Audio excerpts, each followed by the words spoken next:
could have saved the show, you dope. Oh, is that why you're bothered by that? But that's not true, Victor. Victor, that's not true. I mean, look, a lot of people are bummed Opie and Anthony went away, but that's not true. The show was on its last leg when Anthony went on that racist rant. And then, to be fair, like, I knew that I'll talk to you, Victor. If you want to be a dick, that's one thing, but I'll talk to you about it. First of all, the Opie and Anthony show near the end was on its last leg. It really was. We were way past our prime. Anthony was obsessing about race and guns and all that. And if it works for him, whatever. I'm not even trying to take shots at Anthony. But it was something I didn't want to be involved with. Most of the staff didn't want to be involved with it. And he blew himself up with a huge racist rant. At the time, this is why I get frustrated, Victor, by the way. And if you want to go and hate me after this, it's fine. But at least I could try to give you my perspective on it. People that say I could have saved Anthony or saved the show, like the Opie and Anthony brand was worth millions of dollars, millions. So when Anthony tries to say that I could have saved them and stuff, he knows I'm not a dumb person. You know, I didn't like the guy, but the brand itself was worth millions and millions of dollars.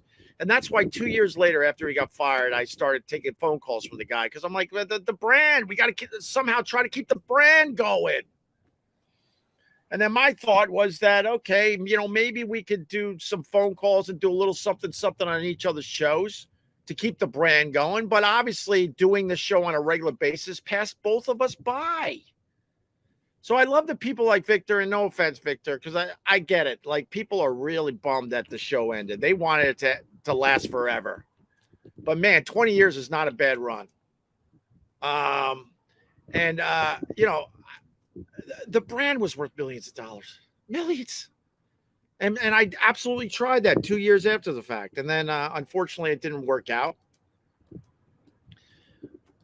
Throwing hate is different than hating someone. All right, fair enough, Victor. Fair enough. I'm just telling you my perspective on this. So, like, to think that I would just completely blow off the Opie and Anthony brand back in the day, now I think the ship is completely sailed. I don't even really think there's much money in it. Maybe there would be money quickly for a very short period of time, but nothing as far as longevity goes at this point. I would be the stupidest man in the world for not trying to figure out how to at least keep the brand going, knowing that me and him don't like each other at all.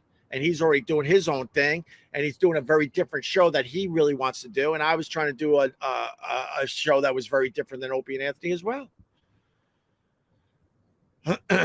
So there you go. And if you want to continue hating, that's your prerogative, Victor.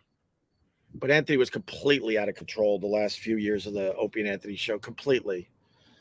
And unfortunately, not many people that were around the radio show were brave enough to actually, confront him or talk about it. Sirius XM was done with that kind of show. Jim and Sam is a neutered version as well as Howard. Well, there you go. There you go. So, hope that answered your question, Victor. If whatever. All I could do is throw out my crap like anybody else. That's all I could do.